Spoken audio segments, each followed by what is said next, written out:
வணக்கம் உறவுகளே! எல்லாரும் எப்படி இருக்கிறீங்க? சிம்பிளா செய்யக்கூடிய ஒரு சாப்பாடு தான் மேகி நூடுல்ஸ். இன்றைக்கு நான் செய்திருக்கேன். அது எப்படி செய்திருக்கேன்னு பார்ப்போம் வாங்க. எல்லாருக்குமே ஒரு பிடிச்ச சாப்பாடு இந்த மேகி நூடுல்ஸ். டக்குன்ட்டு செய்கிறதுக்காக சுடு தண்ணிக்குள்ளே மேகி நூடுல்ஸை போட்டு தண்ணியை வடிச்சிட்டு அந்த தூளை போட்டு சாப்பிடுவாங்க. அப்படி சாப்பிட்றதுல எந்த ஒரு டேஸ்ட்டுமே இருக்காது.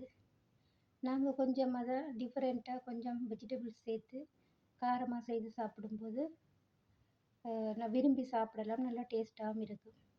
நான் அதை எப்படி செய்திருக்கிறேன்னு சொன்னால், பச்சை மிளகாயும் வெங்காயமும் நீட்டாக கட் பண்ணி போட்டிருக்கேன். ஒரு வெங்காயம் சேர்த்துருக்கிறேன். இந்த வெங்காயம் லேசாக வதங்கின பிறகு கேரட்டும் குடமிளகாயும் ஒன்று சேர்த்துருக்கிறேன்.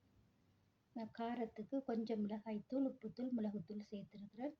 அந்த மேகி நூடுல்ஸுக்குள்ளே இருக்கிற அந்த தூளையும் நான் மிக்ஸ் பண்ணியிருக்கிறேன்.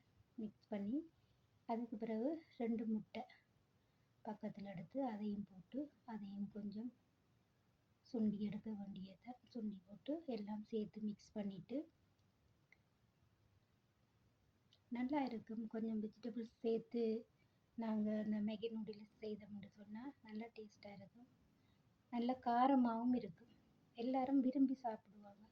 பாருங்கள் எப்படி இருக்குன்னு சொல்லி. இந்த மேகி நூடுல்ஸை விதவிதமாக செய்வாங்க. எனக்கு பிடிச்ச விதமாக நான் செய்திருக்கிறேன். எல்லாரும் விரும்பி சாப்பிடுவாங்க இப்படி செய்தால். உங்களுக்கு இந்த மேகி நூடுல்ஸ் பிடிச்சிருந்தா லைக் பண்ணுங்கள், கமெண்ட் பண்ணுங்கள், சப்ஸ்கிரைப் பண்ணி சப்போர்ட் பண்ணுங்க உறவுகளே. பாருங்கள் எப்படி இருக்குன்னு சொல்லி. பார்க்கவே ஒரு அழகாகவும் இருக்குது. எல்லாரும் பிடிச்சி இந்த விரும்பி சாப்பிடுவாங்க.